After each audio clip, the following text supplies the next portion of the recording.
دا د تاریخ تر ټولو زیات زیان اړونکی اور ګڼل شوی چې د امریکا په دوهم تر ټولو لوی ښار کې پراخه ویجاړۍ رامنځته کړي دي.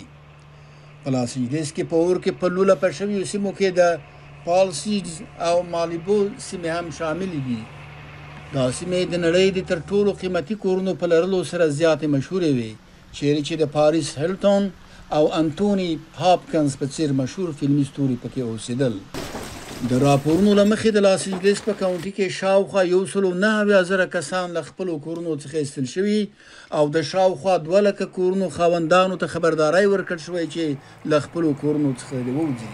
ویل کېږي چې دغو اورونو تر اوسه د څه باندې 8 میلیارده ډالرو زیان رسولی دی.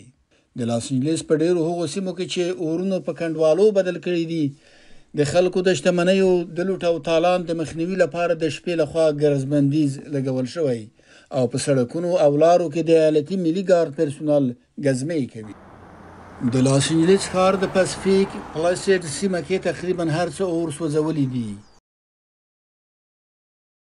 د امریکا ولسمشر جو بایډن د دغه اور له کبله د فدرال اضطراري حالت اعلان کړی او ژمنه یې کړې ده چې د اور وژلو لپاره به د فدرال هر ډول مرستې چمتو کړي.